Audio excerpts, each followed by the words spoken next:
The title of tonight's session was the 10 things standing between you and the man you're meant to be.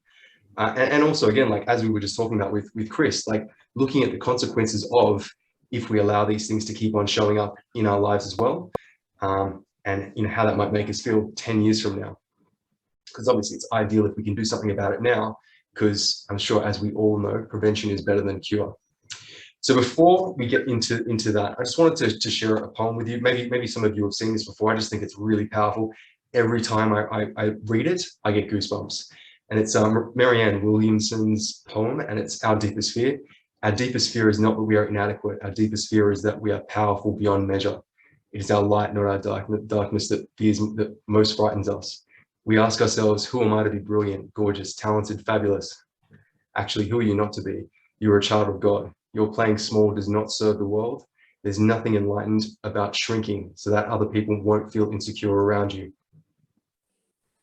We are all meant to shine as children do. We are born to make manifest the glory of God that is within us. It's not just in some of us, it's in everyone. And as we let our own light shine, we unconsciously give people permission to do the same as we are liberated from our fear. Our presence automatically liberates others. And this was really the feeling behind tonight's session. It wasn't to make anyone feel like they're not enough. It wasn't to say that they're falling short of an expectation. It was really more to do with, no matter how talented, no matter how skilled, no matter how experienced you think you are, you are still massively... Oh, sorry, Toms. I'll just put you on mute, mate. Sorry. There we go. Thanks, mate. So no matter how skilled, capable, experienced, how good you think you are still massively underestimating yourself and undervaluing yourself. It's not that you can't be more, it's not that you should be more, it's that you already are. And I really wanted just to put this session tonight just to really help you guys see that we all have so much more gifts and talents than we even give ourselves credit for, and potential. And at the end, I've got a gift for you, for anyone who stays to the end, and it'll really help you to bring that out into the world as well. Next slide. So housekeeping, just to give everyone an idea of what they're in for tonight. We're going to do a drop-in. So often we go from meeting to meeting to meeting and never actually end up being present in the one place. So we're going to do just a minute of breathing just to really get settled in this moment so we can really just make the most out of it. This is a safe space. There's no judgment whatsoever. Anyone is welcome to bring any of their views into this. And there'll be a Q&A in the middle and in the end as well. Great to have a pen and paper handy. If we're going to spend the next 90 minutes together, it's great. It would be a great investment to really just take note of the things that really kind of either insights that inspire you, actions that you want to take that will change.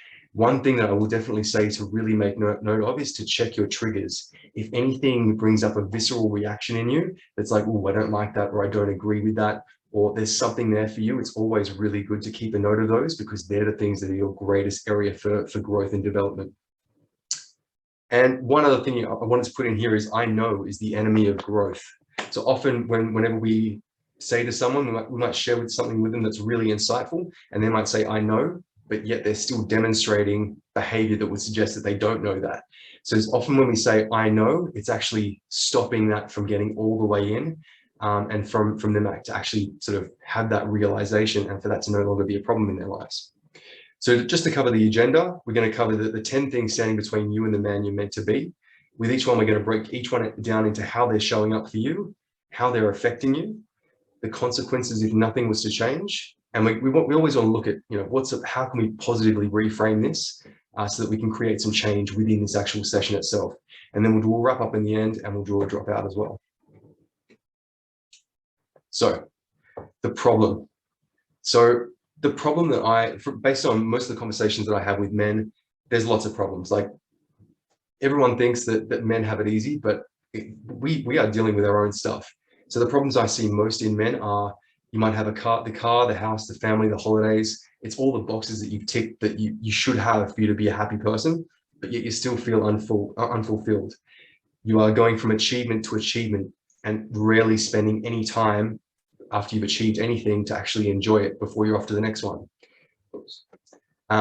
Some people might suffer from the Mr. Nice Guy syndrome, and they just end up getting walked all over, or the angry man, the polar opposite of that. A lot of men deal with depression. It is a big issue for men. There's often a lot because we isolate ourselves and we don't really get anything off our chests. Some men don't really have a purpose, or they haven't found their purpose yet, don't have direction, don't have energy. And it's just that realization of they're not hitting their potential. Always having to be on is a big one as well. It's like you constantly have to have this fake facade where you can't show weakness, you can't give anyone a reason to doubt you, and you can't confide in anyone or even just be yourself. So you just constantly pretty much like you're on. And that can lead to burnout, which constantly feels like you have no control over anything. So you have to keep control of everything. Otherwise, it'll all come crashing down, and you have to keep on proving yourself and proving yourself. And if you're not providing something, you have no value. So it's that feeling of having your value tied to you doing something for other people. Big one for a lot of men is also that they can't show their feelings, so that they're unintentionally cold and distant and aloof with the important people in their life, and they're unable to really let them in. Another one is not enough time, not enough money, not enough energy. If you're not clear on what your priorities are and you're unable to say no to people, then you just run around all the time, not being able to say no to anything. Perfectionism is a huge one, and guys, it was a poll I did on LinkedIn about the voice in your head. Is the voice in your head a harsh critic, or is it cheerleader? Everyone said that it was a harsh internal critic that they have, and most of the time that just creates paralyzing fear, because you are judging yourself, so you assume that everyone is going to judge you as well. Another big one is trading your freedom for a paycheck. So a lot of people feel shackled to their business or a job, and they might be good businesses or jobs, but it's that feeling of, I have to be doing this, I don't have a choice. And then one of the other ones is more of a coping mechanism. So all of these things have to be medicated, I guess is a way that you'd say it. And men using alcohol, drugs, porn, sex, binging food, junk food, social media, overthinking, and workaholism is a big one for men as well. So just throw themselves into their work and they numb themselves from everything. And just to have a look at here, all of those problems lead to men feeling disempowered, because often they have to be someone who they're not really, just to be able to deliver all of these things for all the people in their life. They feel defeated because they might not have a purpose, or they're following someone else's purpose. And if you play the wrong game, like you'll just constantly not really feel like you're achieving what you want to get out of it, and deflated. Over time, you just feel beaten down, and just you're not in control of your life. And also you're not using all of the gifts and talents that you have. So looking at here, these are the 10 areas that I come across most. It is a wounded ego. It is your shadow, and we'll go into a bit more depth with these, but your shadow is all of the parts of you that you can't accept and you keep rejecting them. We have an unhealthy or immature masculine or feminine energy in us. We all have feminine energy in us. We can deny it all we want, but we can also deny that the sky is blue. It's not going to get us any further. We carry a lot of shame and guilt around with us. We have an unhealthy relationship with anger and have no boundaries. We're driven by either wanting to be like our father or wanting to be nothing like our father, or trying to live up to mum's expectations. There's a whole bunch of gifts and talents, things that we're innately gifted at, but we choose not to bring them into the world because maybe they're not going to be the things that will make us good money, or they're a little bit, they're just not quite what we picture to be masculine. We're leaking our power left, right, and center. We're really affected by the outside world, so we don't have self-mastery. And the big one is isolation. We keep all of this stuff to ourselves. We're going to go into a bit more detail with all of those. So, I mean, the things like this is how all men can feel, and it is being fierce. I think the antidote for me from being disempowered is being fierce, because when you're being disempowered, you're never more confident than when you're being yourself. Like when you know you're right, when you know like you're being rock solidly you're never more, that's the most confident you will ever be. So coming back to that fierce and unapologetic version of yourself is the answer to being disempowered. Being fearless for me is the answer to being defeated, because you're facing your fears and you're finding your purpose. You're fighting for something that's bigger than you. So it's your fears, you won't let them get in your way, because you're fighting for something that's more important than you. That you can't be selfish and let that happen. And the last one, antidote for being deflated, is to be fully charged. And that's by embracing all of your gifts and removing all of the things that are holding you back. Just want to share a bit about my story. I'm not going to bang on about this too much, and it's not about how great I am. This is more about probably some of the more darker parts of my life. And this is just really, that I've been there. And it is, I think shame is one of those things where when you don't share, that's the stuff that you carry around with you.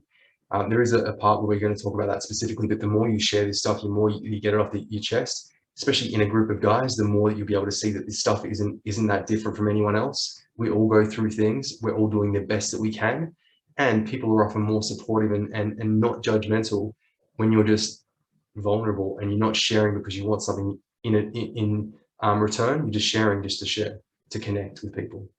So first 33 years of my life, I felt I was the epitome of all of the problems we just spoke about: disempowered, defeated, deflated, had a massive victim mentality going for me. And I felt, so job-wise, I felt shackled to a good but otherwise unfulfilling job. And it was just that feeling of not having a choice, waking up every morning trying to think about some sort of plausible reason that I could be able to message my boss and tell him I couldn't make it in without getting fired. And this was the conversation I would have in my head every morning without fail. Obsessed with achieving. So I would be achieving, but I would have no idea.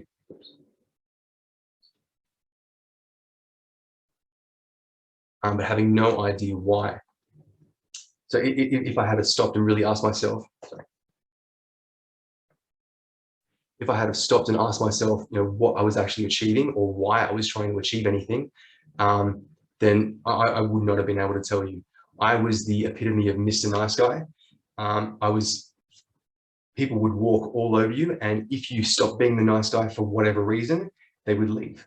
And that was just a case of they weren't the right people for you, and that's fine. But in that moment, it felt like the only way I could get people to stay in my life was to be the nice guy who did everything for them. And I didn't know who I was. I didn't know what I wanted. So I was that chameleon. And sometimes where I really just couldn't hold it back anymore, I was the angry man because my needs weren't getting met, and I would just blow up and I wouldn't be able to hold it back just because I was always trying to meet everyone else's needs, but mine were never really getting met. And that's a horrible feeling. That's you always feeling like you have to be on. You can never just let your guard down and just relax because you can't show weakness. You can't confide in anyone. And you can't just be yourself. Not that I really even knew who that was. And I was constantly experiencing burnout because I had no control. Otherwise, it had all come crashing down. And at which point I just felt like I'd completely lose all sense of value. I was absolutely unintentionally cold and distant with loved ones. I didn't mean to be, but I just, for whatever reason, I couldn't let them in. I didn't have that level of love for myself, so I couldn't let anyone else, I wouldn't accept it from other people either. And there was never enough money, energy, time. I just had no idea where my values were, so I ran around like a headless chicken. And when you feel like you're not enough, nothing in your life will ever be enough. It'll just be this black hole where you just need more of it and more of it and more of it and more of it. And you just keep on looking for bigger fixes, essentially. Big perfectionist. And it's a horrible feeling when you are so horrible and judgmental of yourself, just so that you know that no one else can be more critical than you are of yourself. And depression.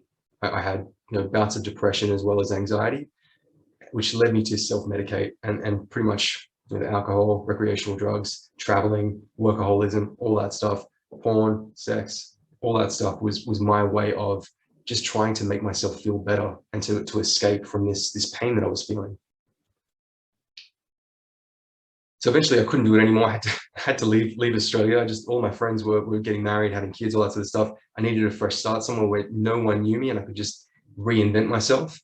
Went traveling for 2 years, but no one tells you that your problems will find you wherever you go. So I kept on trying to run for a little bit, but eventually they kept up. That they found me, and again, like you can only run from them for so long before the problems and the pain gets so big that you just can't avoid them or distract yourself from them anymore. So I decided enough is enough, and no longer wanted to be controlled by fears, impulses, or other people's expectations. And that's really ties back into what we said on that previous slide, that fierce and unapologetic version of yourself. Like whenever I say that, I feel it inside. So as you can see, I've been there, done that. turning a blind eye to this stuff, it does seem like an easier and a more comfortable way to live. But you end up living a very surface level life, and you never come close to your real potential. And you always feel like you are needing that self medication, because it's just constantly, you're looking for enough, like to try and fill that hole, and nothing will ever fill that hole. So let's dive into the 10 things standing between you and the man you're meant to be. As we go through, so one thing I would just ask for everyone to keep in mind is that you might be tempted to think, or you might catch yourself saying, that's not me. I only do that every now and then. Everyone does it. I'm only human. And these things may be societal norms, but if we want to live an extraordinary life and be better men than we have been in the past, then that it prompts us to look and to be unreasonable and do what other people would not consider reasonable. So I would just say, if you catch yourself saying any of those things, just appeal to the most honest part of yourself and ask yourself, am I doing this more often than I realize? If so, am I happy this way? Or if I'm still doing this 10 years from now, how will I feel? Just to really be really real with yourself, because we often deny, or soften these things just to make our existence more livable and more bearable. Hey, Mohammed. Okay. So first one we have coming up is your ego is in the driver's seat.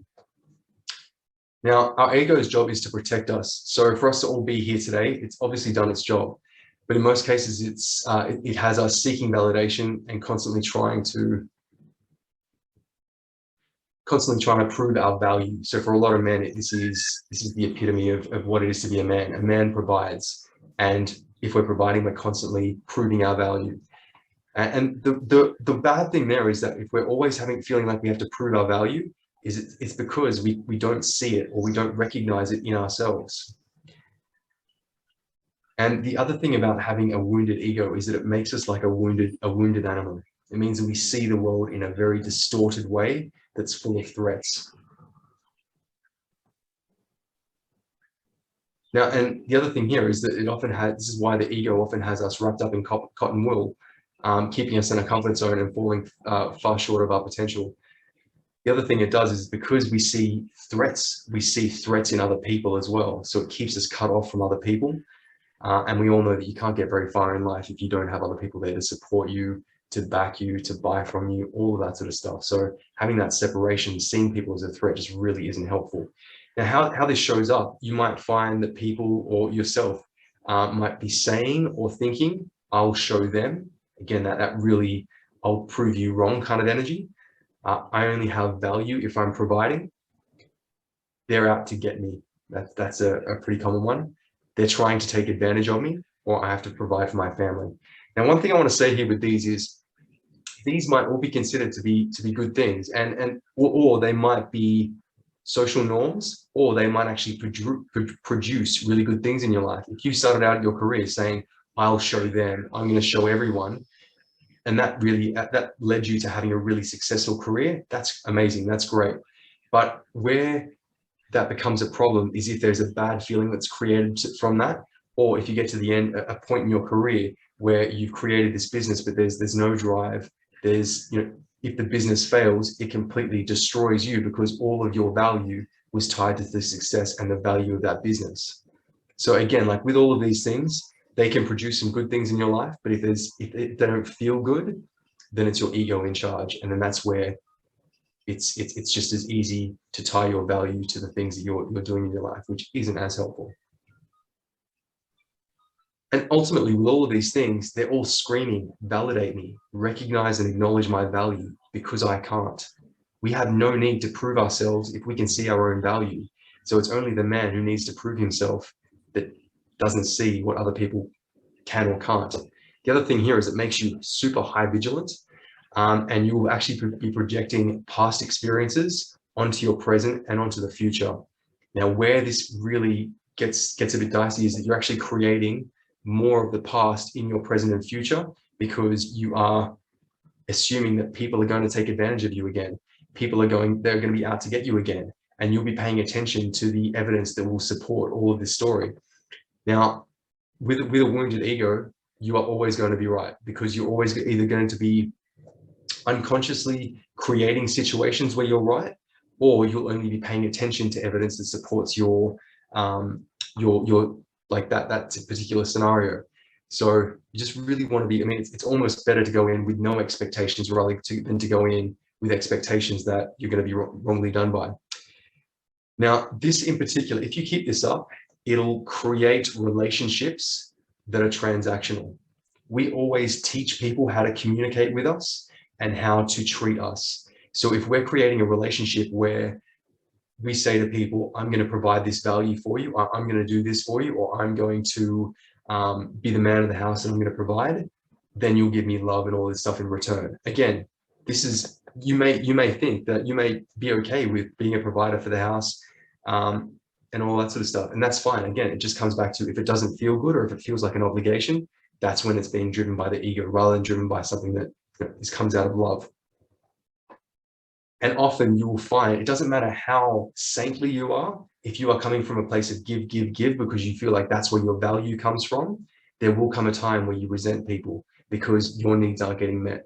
So it's love on the one hand, which quickly turns into resent because everyone's coming to you with their hands out, and you might be, you know, a walking wallet for them, which I think a lot of men really just, you know, you become bitter and withdrawn and jaded, and you feel like that's the only way that people see you.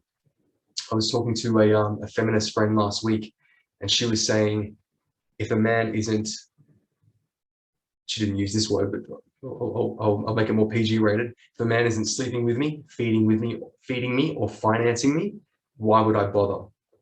And it really made you think. Obviously, like there's some people that have just had a really bad experiences with men in the past, and obviously they've got their own work that they need to do on themselves. But this might be how some women see men. But I think the really interesting thing here is how many men actually see themselves that way as well. And it's, again, it's just really just checking, like, how do I see myself? How am I seen in the world? And then reinforcing that we have the choice to be able to choose whether or not that's what we want. So what would the world look like instead if you had value without needing to do anything? If you had value in your family, if you had value in your job, without needing to do anything. Obviously, that might not sound very practical, but if you did things because you wanted to, not because there was an obligation, there was something hanging over your head to say, if you don't do this, nothing for you, no love for you, no appreciation, no recognition. And just in terms of the energy, you can feel that it feels completely different. Another question might be, if the world was full of opportunity instead of threats, like how would that be different? I think a lot of us, we walk around, as we were talking about, we see a lot of threats all the time. And that can be really, really damaging to our internal dialogue. Another one, if the threats and even when you do find threats, because it's not about being toxic positivity, but it's about finding the valuable lessons in those threats. And that they are valuable lessons rather than a life or death scenario every single time it happens. And with this, some of these questions, like logically, you might consciously know that you have value regardless of whether you provide or whether you do something. But there's a big difference between what we logically and rationally know, which is 5%, which is our conscious mind, which only makes up for 5% of our thinking. Whereas if we don't really, if something hasn't sunk in on an unconscious or an emotional level, which is 95% of the time that we're not really in control of, then it's not really, it's one of those things where I know, but I don't do. So you just really got to ask yourself, do I really know this, or I just logically know it, but I'm not letting it sink all the way in? And there is a big difference there. Number two. So number two is the shadow. I'm not sure if you've come across any of Carl Jung's work. He's like the father of psychology. And for him, the shadow was all of the parts of yourself that you have rejected and denied when you were growing up. Because when you showed them, someone laughed, they yelled, they were disgusted, or they felt like, or you felt like they were threatening to stop loving you or accepting you. So you vowed never to show those parts again. So that's those parts. Say, for example, if you're a kid and you were creative and you were drawing on the walls and your parents came home, and that was just you expressing your creativity. Your parents came home and went absolutely bananas at you. In that moment, you thought they were gonna throw you out. You thought they were gonna stop loving you and you would die. So in that moment, you pledged to yourself that you would never ever be creative again. So, and these are the things that hide in our shadows, and there's also gifts in there as well. So nowadays, these parts might come out when you're tired or cranky and no longer able to keep up that mask or the facade, which is the Mr. Hyde to your Dr. Jekyll. You might notice these same traits in someone else, and they will trigger the crap out of you, because these things, they keep on showing up, and usually in other people. Other people act like mirrors to remind you that these things want to come back and be accepted by you and loved by you and embraced. You get jealous over someone doing something that you wish you could do. That's a huge one. Or you judge people harshly for things that you do as well. We are all hypocrites at one point or another. It's just a matter of catching ourselves. Other people are an amazing mechanism for personal growth, because anything that you notice in someone, this is what I was mentioning before about your triggers, anyone that triggers you, there's something in them that you're reacting to, but you wouldn't react to them unless that was also in you. So this is a huge area of growth. If you can make it so that you're just walking around the world and no one can trigger you, or no one can change your state, that is an amazing place to be. And that's a man who doesn't let anything get in his way. Now, you might not even recognize some of these things. You might look at all these things and just say, that's not really me. But one thing I will say about the shadow is that your shadow is amazing at hiding in your blind spots. As I said, this is one of the biggest areas of growth, but it's once you can accept yourself, warts and all, that you finally recognize the gifts and superpowers in the things that you used to hate most about yourself. So again, like the creativity, you might think that being creative is a bit of a feminine quality, or it might be, again, that it doesn't get you, that it won't get you love. But again, bringing these things back in, they can be some of the biggest gifts and talents that you have, that you need to be helping you to fulfill your purpose. And this is also where we find some of the more self-destructive and self-sabotaging parts of yourself as well. All of the parts where you might be putting in a lot of effort and a lot of work to reach a certain, to advance in a certain area. And then you get to a certain point, and then you just, for whatever reason, you make it crash all down, just because things got a little bit too easy, a little bit too good, and you're waiting for the other shoe to drop. And then this self-destructive part of you just came out and destroyed everything. So if you keep denying and rejecting your shadow, you'll never truly know yourself, and unconsciously lash out and wound other people. And as I said, you'll leave many of your gifts unclaimed, and you'll stay the way that you are, largely just because so much of you is unknown. That 95% of you just stays completely, you stay completely ignorant to it. So what would it be like if you could be your whole unfiltered self around everyone, rather than just the bits you know that they'll like? Or another one is, so what would it be like if your friends, families, clients, everyone that you know saw you warts and all and accepted you as you were? And if that enabled you to be able to connect with them on a deeper level, because it was more real. It wasn't, you talk about the weather, it wasn't that you talk about the football, it was that you talk about real stuff that matters to both of you, and you connect on a level that you've never connected at all. Most relationships that we have these days are very surface level relationships. And it is because we don't accept the parts of us that are a little bit darker, a little bit grimier, but essentially they're still us. And a little disclaimer here as well. Doing this shadow work may have people in your life leave. And the more you accept these parts of yourself, and the more you express them, the more yourself you become.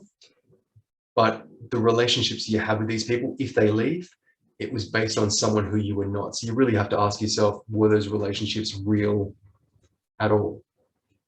Just thought I'd put a little disclaimer in there just in case. Next one. So the next one is rejecting one of your greatest gifts. So as men, we grew up and we're told, don't show your feelings, don't be angry, don't cry, don't be a girl, all this stuff, which just really has us confused, because feminine energy is in all of us. Doesn't matter whether we want to deny it or not, it's just there. And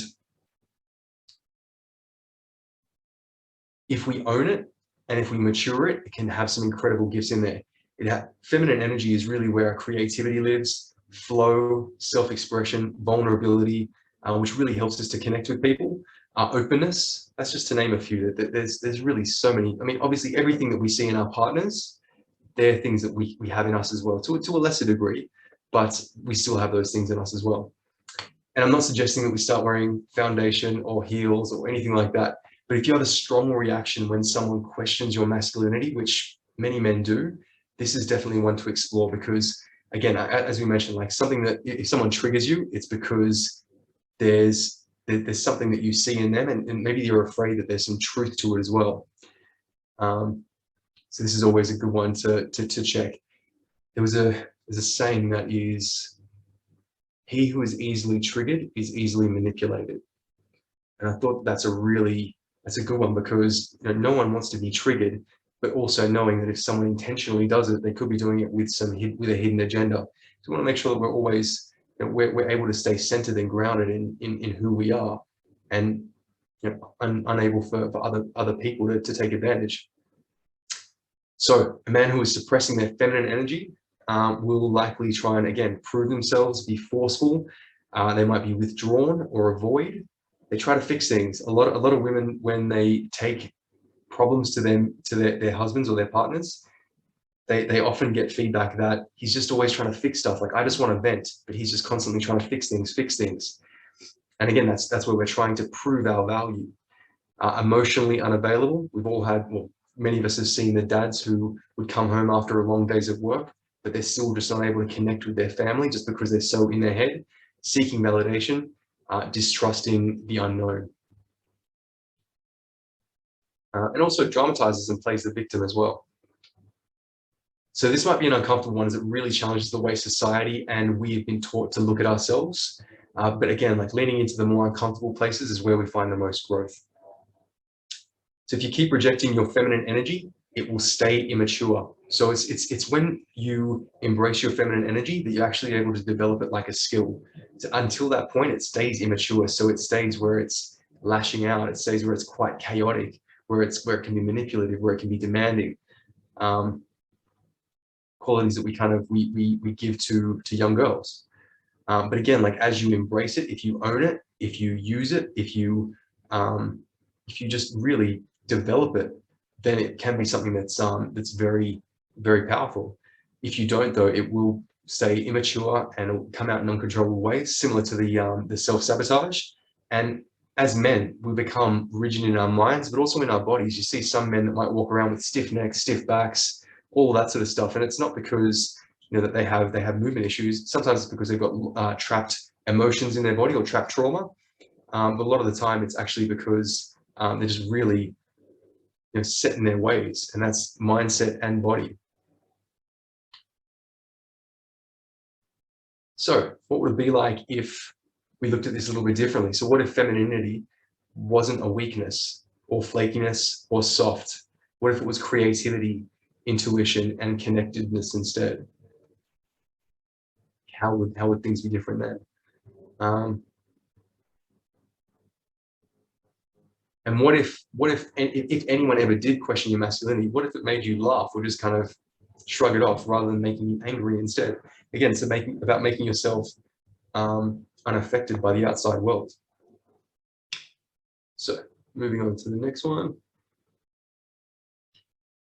So this is kind of the model that I have, how I teach this. So it is going from a place of being disempowered at the starting point. And then, because we have a wounded ego, because we're disconnected from lots of different parts of ourselves, and because we have unbalanced and immature masculine and feminine energy. But as soon as we start to work on these things, we then heal the ego. So it no longer needs to do things to prove its value. We then become better acquainted with ourselves. We learn more about ourselves, and we accept ourselves, and we balance our masculine and feminine energy, and we mature it as we can. So then suddenly you're going from being disempowered to feeling fierce. And again, that's that unapologetic version of yourself. And it's being real and it's being powerful. So it's really just coming into your own as a man. We'll just stop sharing for a minute. How's this landing for everyone so far? Does it make sense? Any questions? Anything that's kind of come up for you as yet? Is there one of the three that's resonated more than most, that you can kind of see in yourself as something that's that is coming up for you on a semi-regular basis? the wounded ego, the shadow, and the masculine and feminine energy. Are you, oh, is this in the chat? Can I speak? Yeah, go for it, mate. Yeah, no, I mean, there's lots in there that I can identify with, but you know, I mean, going back in the years, the victim mentality, totally identify with that. You know, being Mr. Nice Guy, burning out, you know, always having to be on. I mean, yeah, loads for me to identify with, and yeah, it's very clear. Thank you. Pleasure, man. Thank you for sharing. Yeah, so the gift at the end, I mean, what we'll do is, if there's an area that resonates with you most, I want to offer everyone a deep dive session. There's no pitch, no sales, nothing like that. But if there's an area that really resonates with you that we cover tonight, and you think that I'm really stuck in that area, or that's something that I really want to overcome, that will be what I'm offering everyone at the end tonight. So let's move on to the next one. Let's go back to sharing. Okay, so on to the next one. So the next one is, your past is determining your future. And again, this is, as men, if we are carrying this stuff around with us, if we are, women have their friends to talk to, they have groups to talk to, they're much better at talking about their feelings and articulating what's going on for them. But we were never taught how to do that. We were actually taught not to do that, or to show weakness. So we end up carrying a lot of this stuff around with us. And often everything that's ever happened, everything that we've ever experienced, we're carrying all of the weight of that around with us, which can get really heavy. And I mean, there's stuff that was done to us, there's stuff that we've done to others. Ultimately, I mean, I believe that everyone does the best they can with what they have given, what they've been given at that point in time. And out of character behavior doesn't change your character. So some people think, as an example, if a young child misbehaves, some people might call them a bad boy or a bad girl, but really they're not a bad boy or a bad girl, they've just misbehaved. But it's creating that story that their behavior means that they're a certain type of person. That's what can really create these shame spirals that affect people throughout their entire life. And it's really just checking your stories about what happens. Something happened, and then making up a story about yourself about what that means about you. That is a very slippery slope, and one that, you know, we really need to be mindful of.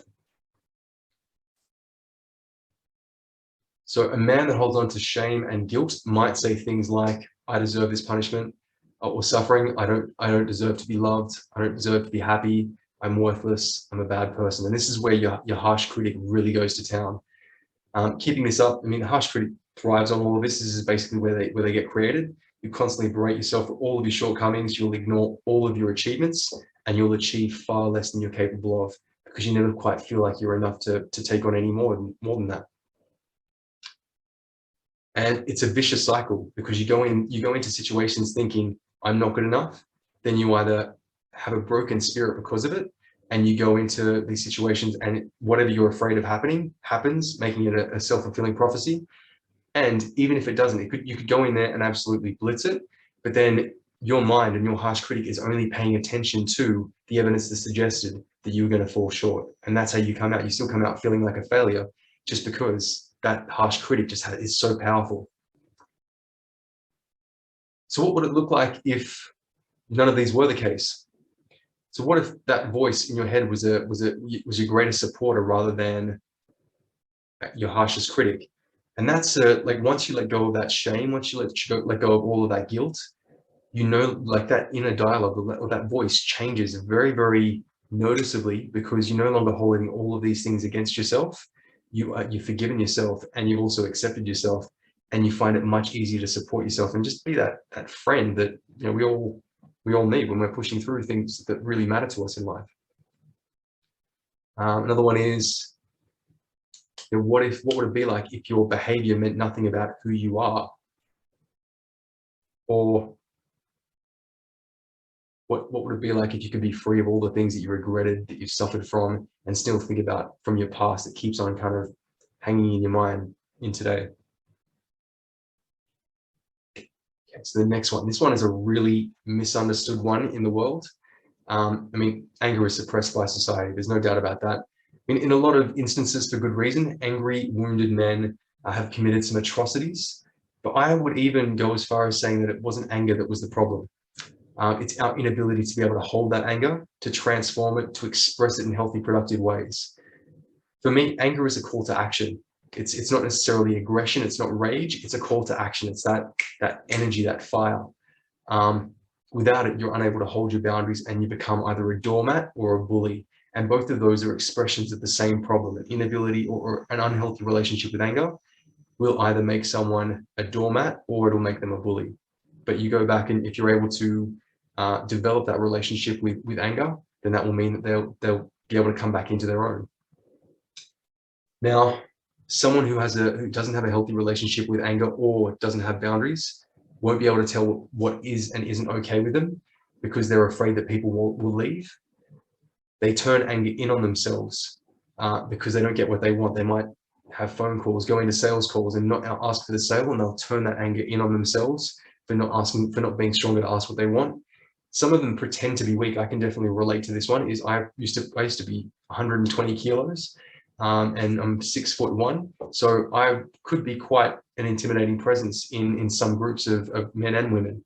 So I would actually soften like the way that I would talk. I would try not to be as imposing just because I didn't want to make people feel intimidated or threatened. And that's, again, like going back to the poem, like dimming your light to make, just so that other people don't feel threatened. That's not what life's about. I mean, there's other ways of doing that. Definitely afraid of being seen as the angry man or being thrown into the toxic masculinity category, because a lot of men that struggle with that. And have a strong reaction to angry men, meaning you are either ready to fight if you come across an angry man, or you cower and submit, basically. But the good thing about anger is you can channel it. Like you can transform it into other things. If you channel anger into something that you really love, it becomes focus, it becomes determination, it becomes energy, perseverance, it's passion. And if you deny this part of yourself, or if you don't reclaim this part of yourself, it's such a huge loss, because it is one of our greatest gifts as a man. But again, like everything, like the feminine energy, it needs to be healed, it needs to be matured, it needs to be harnessed, it needs to be mastered for you to actually get the full benefit from it. And no one wants a weak man, especially not weak women. It's strong men. Jordan Peterson does some really good stuff on this, and it's a strong man who is capable of great destruction and creation, but chooses to hold that within himself and live in line with values and purpose that creates safety for those people around him. And that safety enables people to open up into their fullest expression and just be themselves. And everyone wants to be around that. So if you keep this up, keeping this up, and people won't trust you, and that's because you're either giving them a fake nice guy act because you don't want them to leave, or they're on edge wondering when you'll explode next. So it's that real kind of, you're not really being yourself, so people can't trust you. And also, you probably don't want people around you at that point, because you're not going to get your needs met because you don't tell people what those needs are.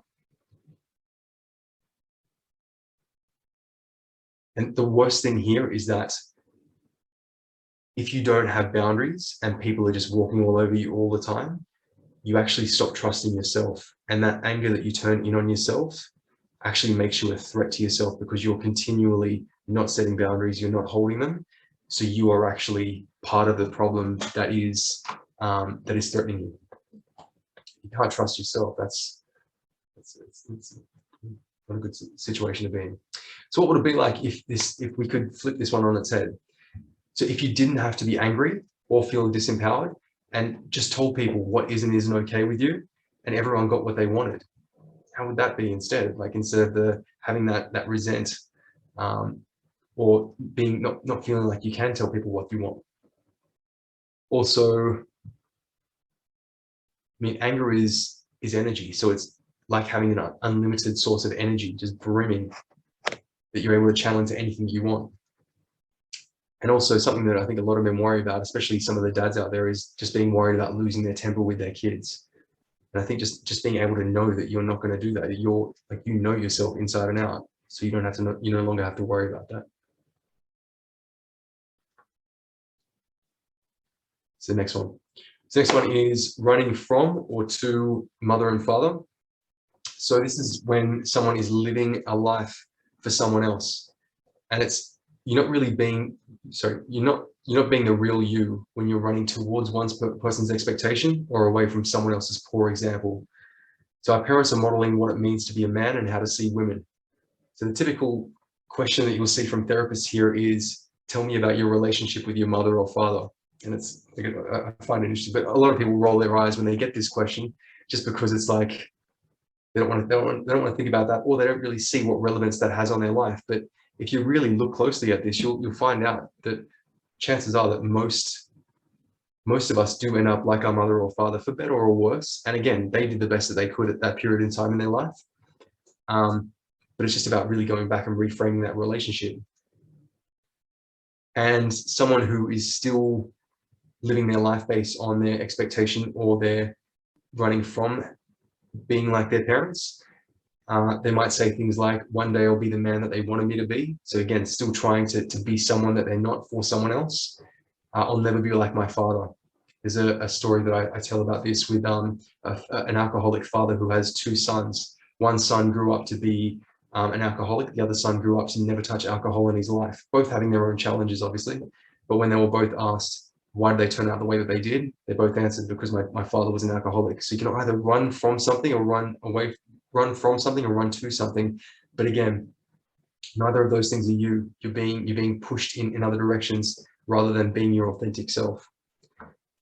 Holding on resentment to our parents, towards our parents. And this one is, I mean, when we're young, a lot of us don't really feel safe. Like, we can tell our parents if our needs aren't being met, because if we do tell them, maybe we'll get thrown out. Maybe we'll no longer get love. Maybe we won't be able to get food or support ourselves. So it would mean death. So we end up holding on to all of this resentment and carry it around with us. And again, there's another thing, like the guilt and the shame, where if we're unable to unburden ourselves from these things, and they do weigh heavy after a while. To doing everything they can not to be like their parents, or they might have a poor, emotionally distant relationship with their parents. And again, this isn't about blaming. This is about just really opening up and being transparent about these things. So keeping this up, and you might find that you've created a life based on everyone else's expectations that you may or may not find fulfilling. Imagine getting to, 20 years of, you see this actually in a lot of Asian families, where they will send their kids to university and they say, you go and you get become a doctor or become a lawyer or become an accountant, then you get married and you get the house and you get all these things, and you've got all of these disillusioned millennials that have now ticked all the boxes and finding that they actually have very unfulfilling lives.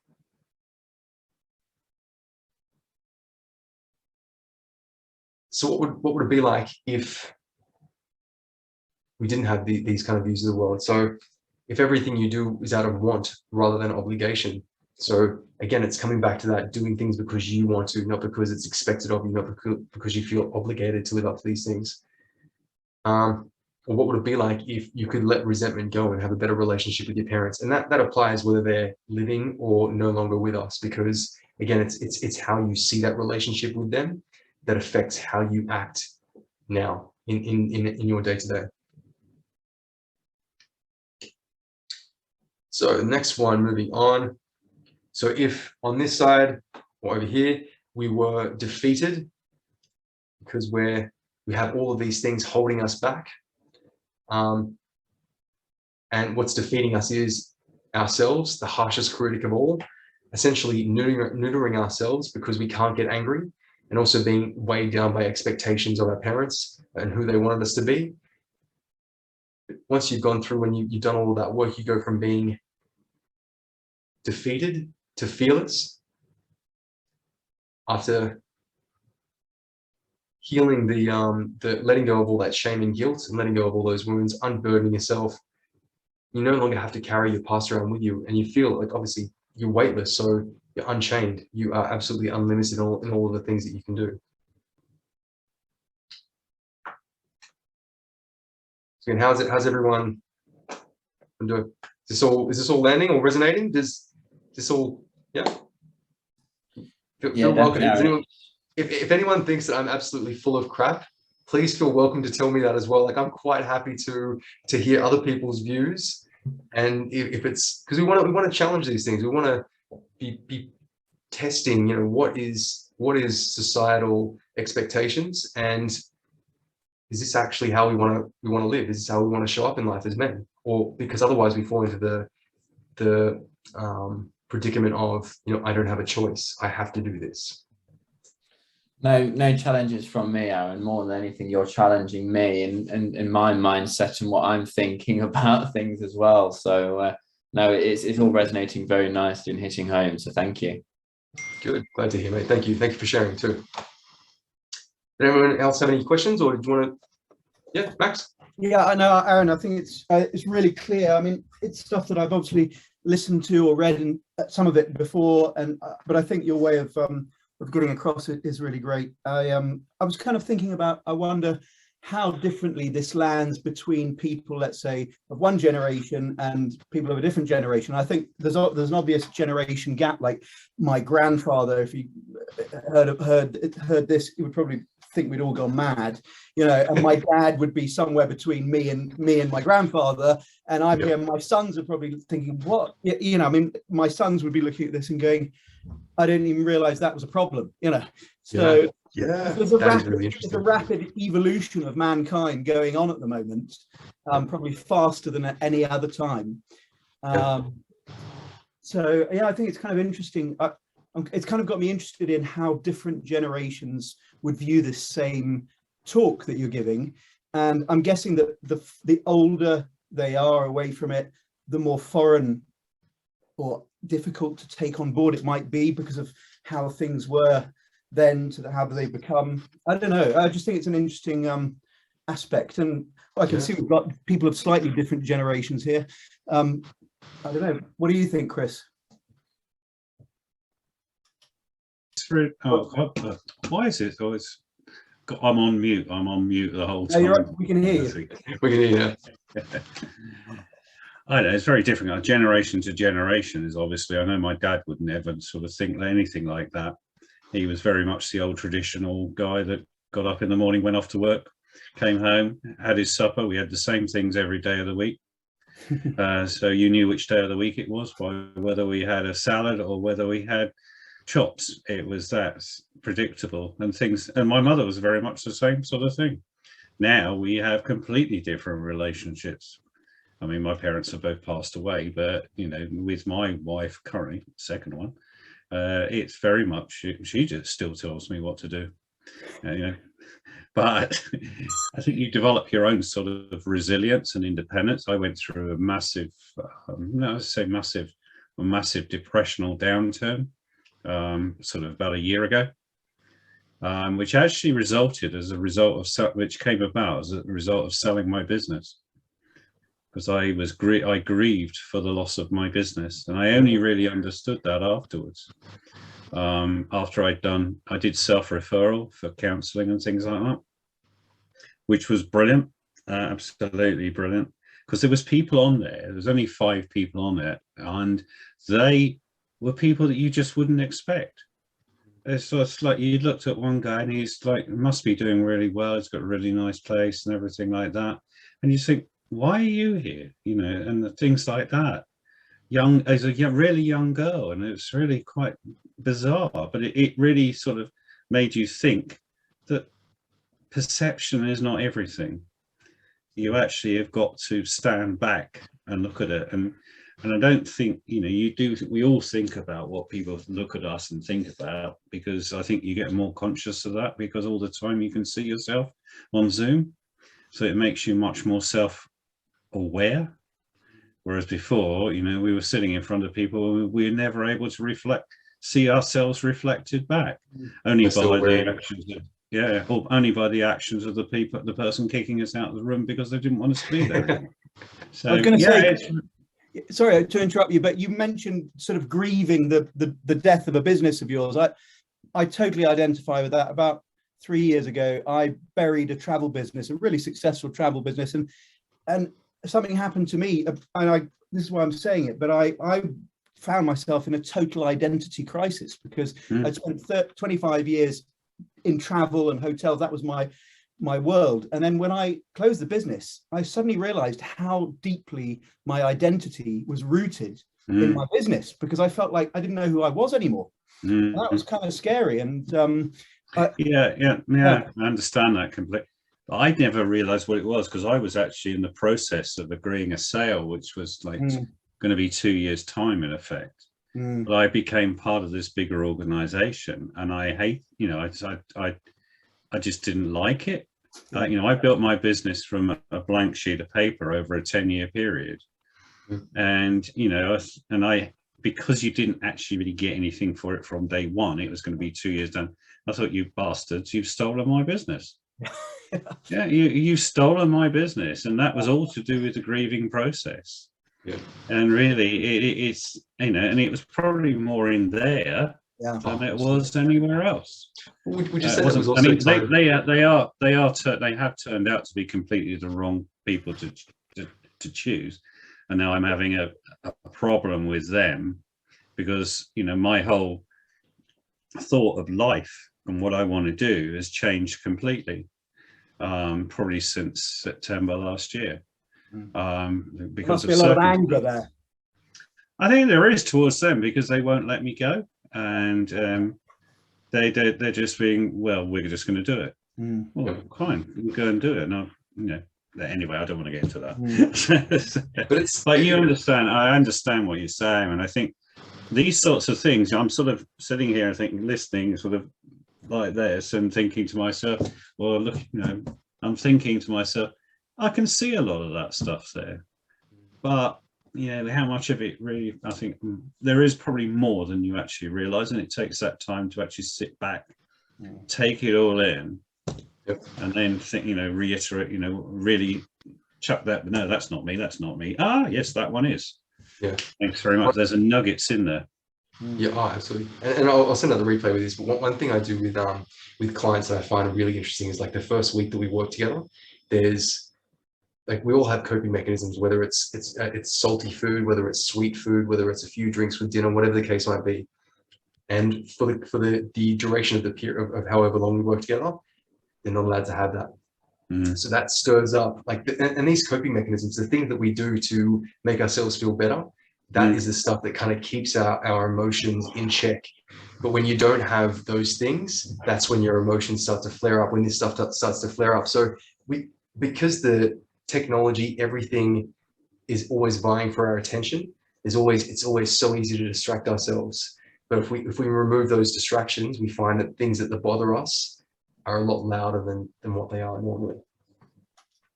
But again, we work through these things whenever we're ready to. And it was a really good point, the generational thing. I find that so fascinating as well. In addition to, I think a lot of this stuff is actually, they are problems because we no longer have any rites of passage. We no longer have any initiations for where boys become men, where there's that passing down of the knowledge from older generations. And also, like, now, like, there aren't kids don't really respect but also the older generation. Well, yeah, I agree with that, but there is also the pressure put on the kids by social media and things like that we never had around us. Yes. And we didn't have as much telly, we didn't have as much any social media whatsoever, mobile phones.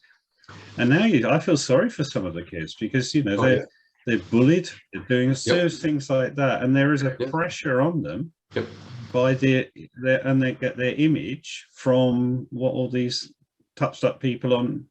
That's probably the wrong phraseology, but on social media. That's about right.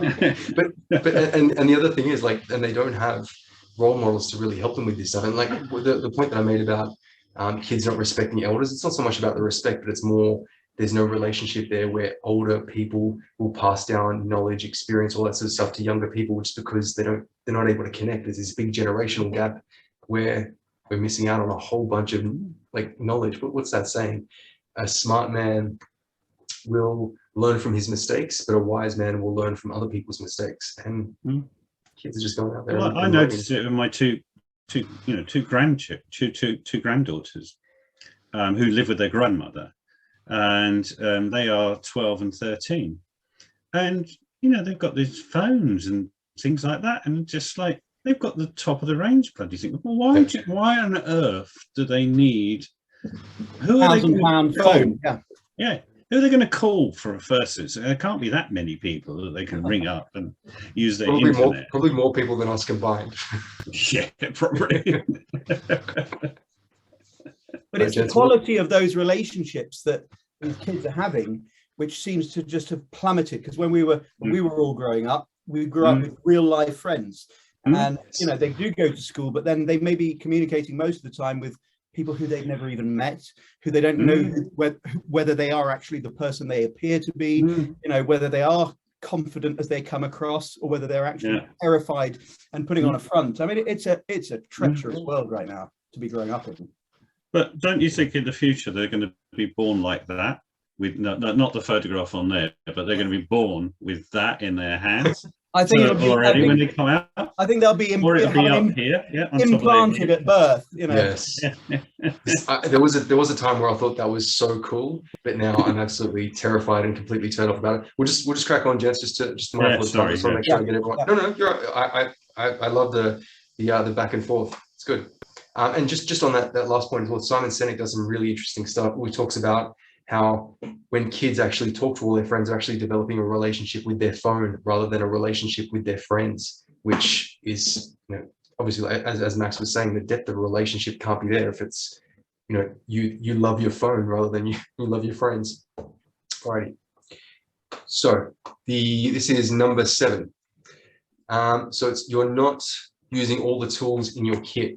So this afternoon I was Googling, can a man build a house with just a hammer?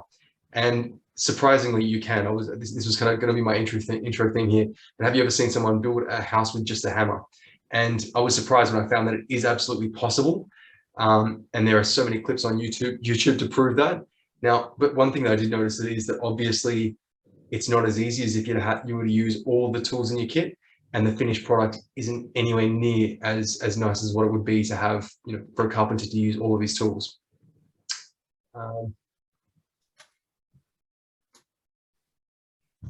And we do this every day. We're not acknowledging all of the gifts and talents that we have, and we're not owning them. So we make life a lot harder than what it needs to be for ourselves.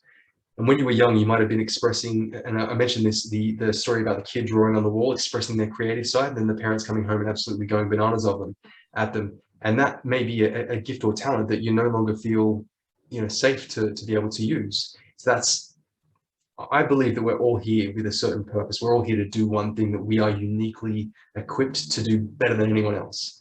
And we don't even need to be working 18 hours a day, 7 days a week in order to do that. We just do it with less effort because it's just, you know, it's our thing. But if we're not utilizing these gifts, then we're making that job so much harder, and it may end up in us actually doing something that we love, that we find really difficult or frustrating because we're not acknowledging the gifts that we have. Another example was, you know, a kid might have been a good singer growing up, but he might have stopped doing it because, you know, kids might have said that it was too girly, or he never thought that he'd be able to make it big, so he abandoned it and never used it again. So these are all gifts and talents that you're naturally given, and they're exactly what you need to help achieve the purpose you have in the world. Excuse me.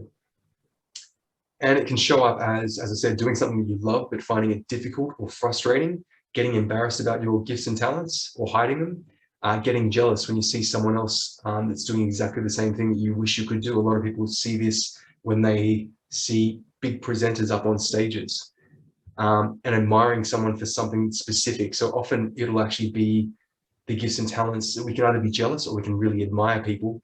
And it's just a recognition of something that we see in someone else that's really in us as well. So if you keep this up, you make it harder on yourself, or it'll just inhibit the level that you can bring your purpose into the world. And again, like, you don't want to make life harder than what it should be, or you don't want to be living life and not reaching your true potential. So what would it be like if instead you had everything that you needed to do what you loved, and you did it better than anyone with half the effort? Or what would it be like if you had more gifts and talents that you give yourself credit for? Or what would it be like if life was filled with more of the things that you enjoyed as a kid? A great question here is to find out what you really enjoyed is to revisit the things that really lit you up when you were a kid, the things that you really had fun and you really were passionate about doing. third last one is that you are leaking or giving away your power. I think that this one is a huge one for men. Now, this might be a little bit of a somewhat controversial view that I have. I mean, well, to start off with, we're all so much more powerful than any of us ever realize. I think that that's, you know, we undersell ourselves so much. And I think that men don't lose. The only way that we can lose our power is if we give it away. No one can take your power. It just doesn't happen. So if you want to visualize this, like imagine if you were a tank of water and you're airtight and you're solid. Now, every time in life when you make a compromise, when you act out of integrity, when you don't uphold your boundaries, whenever you don't tell the truth, the whole truth or nothing but the truth, or you do something out of obligation. This one also comes down to having sex or ejaculating too often. That's a form of energy or power. And if it's something that you're still carrying around or still bothering you, it's just each one of those things has punched a tiny hole in your water tank. So each little puncture might not make a big difference at all. You may not even notice any difference. But over time, if you're carrying all of the things, all the compromises, all of the things you've done out of obligation, everything you've ever done in your entire life with you to this day, you're going to be having holes everywhere, and you're going to experience this feeling of you're losing your power. You don't have power to change things in your life. And again, this is maybe a little bit controversial, but I don't think that men lose energy or vigor because their testosterone drops as they age. Their testosterone drops because they're giving their power away, and they've gone through more experiences in life, and they're carrying more around with them.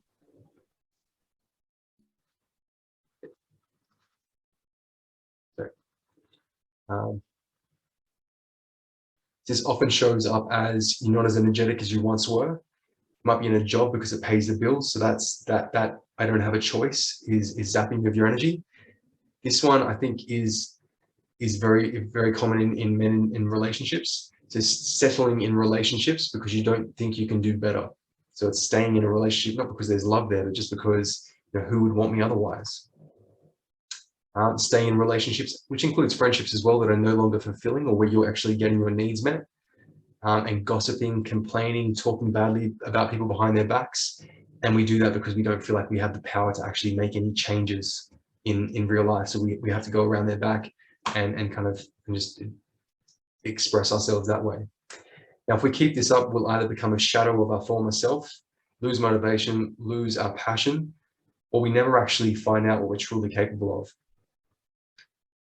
So with this one, what would it be like so in terms of this, what would it be like if none of those holes existed, that you were full of energy all of the time, full of enthusiasm, and absolutely bursting at the seams with this energy? Second last one is you let the external affect how you feel. This is one that I don't think any of us have ever been told otherwise. So we've all been taught that the only way to meet our needs is to buy something, take something, whether it's pills, alcohol, whatever, or to tolerate something, just to sit down and just to settle. And it's a crock. I think this is one of the things that really hold us back the most. So men have always been incredibly self-sufficient. That's why you can always get us like socks and underwear for Christmas every year, and it doesn't bother us. Through the advent of marketing and a loss of positive male role models, we've come to tie our value, our emotional state, and our emotional state to material goods. And we lack the knowledge on how to master our internal experience of the world. So really master that internal dialogue and how we experience things. Anxiety and depression are at an all-time high. And because people have no idea how to meet their own needs, and they're completely dependent on the outside world. So the outside is, of course, something that we have no control over whatsoever. So it's really dangerous to pin our hopes and dreams and fulfillment on something that we can't control. And we kid ourselves to think that we have control, like if we start smoking, just so that we have control over a craving that we can fulfill ourselves. But again, this is robbing Peter to pay Paul. So being able to regulate your own nervous system is one of the most powerful things you can ever learn to do. And it'll be a skill you go on to use and appreciate every moment for the rest of your life. Now, the other thing here is that most of our relationships are transactional. I mean, we don't like to think that they are, but I would just say, just be open to maybe there being some truth to this. And even relationships with parents and kids, you see some kids who grow up to be adults and they come out and they might be gay, and their parents disown them. So there is a sense of, you need to be this for me to love you. So this happens in all kinds of different relationships, and it is based on, I will do this for you if you give me love in return. So it's still relying on the external to have your needs met. So this might show up as a dependence on alcohol, work, as in workaholism, drugs, sex, junk food, TV, social media, all of these as coping mechanisms to manage their emotions and to escape. It can also show up as being fearful of the unknown. So it's like you don't trust yourself, so you don't trust that you'll be able to deal with whatever comes up. And there'll be inconsistency and flakiness because you have no discipline, and you follow others rather than leading yourself. So keep this up and we become dependent on the external world to manage our emotions and become easily manipulated by the outside world. And again, this is because control, or being able to regulate those things, is outside of you rather than inside of you. So what would it be like if all of your needs for love, validation, safety, recognition were all met before you left the house? And everything that you did from that point on, every stranger that you smiled at, every good deed that you did, everything you did from that point on was all plus rather than doing something because you're hoping to get something in return. I think this is the basis. I mean, I don't know how it works in business, because obviously that is a transaction. I'm going to give you money, you're going to give me a service. But I mean, it's interesting to think about, how could we live in an unconditional world where we don't need to do something to get something? We just, we're enough as we already are. And this really comes down to just mastering ourselves. We can master ourselves and we can master anything.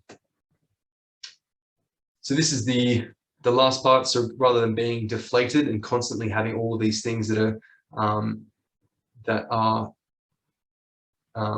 beating down your hopes every now and again, you went from denying your gifts and talents, leaking your power and following others. Then once you've worked through all of this, you're now embracing and using your gifts, bursting at the seams with power and leading yourself and others. And you go from being deflated to fully charged, gifted, focused, and unstoppable. So the last one, and I think this one is a really important one, is number 10, is you're going it alone. Men need other men to confide in, to listen to challenge them, to hold them to a higher standard, and to call them out on their BS in a supportive and caring way. So few men have this. And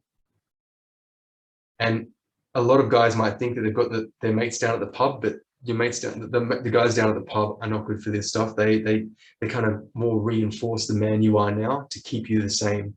They're not going to help you step up and be the man that you can become. And it sounds like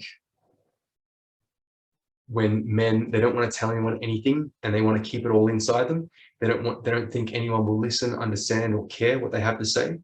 They don't want to bother anyone with their problems. They're worried what people will think if they do share. They might think they're less of a man, and they need to stay strong for everyone else. Like everyone else comes to them and relies on them.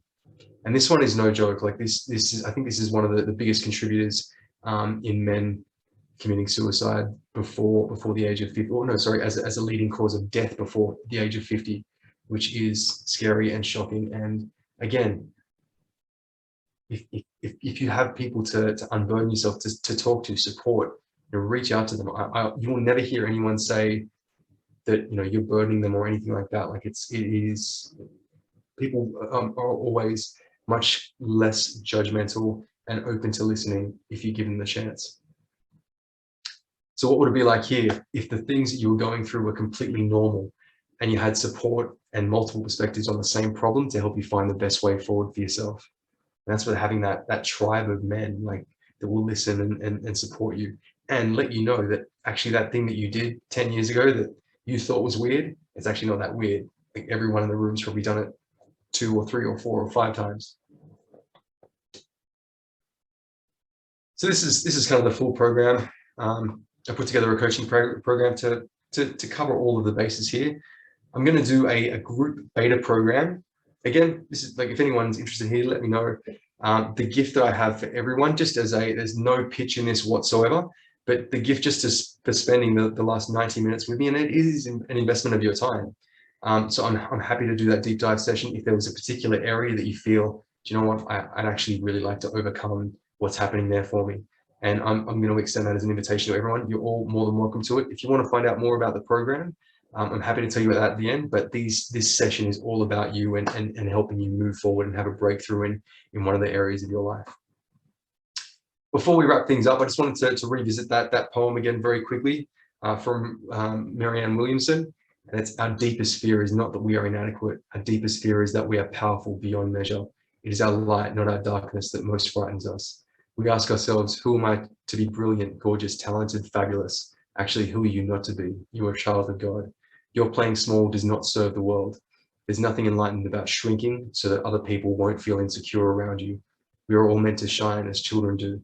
We were born to make manifest the glory of God that is within us. It's not just in some of us, it's in everyone.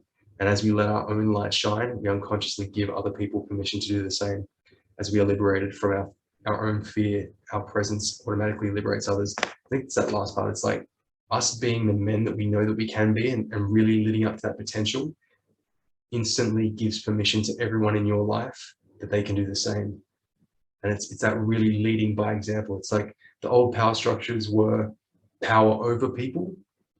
But I think the new power structure moving forward is no more of these politicians that don't do as they say. It's really leading from example and people just feeling what you're about without you even needing to open your mouth. And that just really comes from embodying the crap out of everything that you believe in and just stepping up as the man that you want to be and just not letting fear get in your way.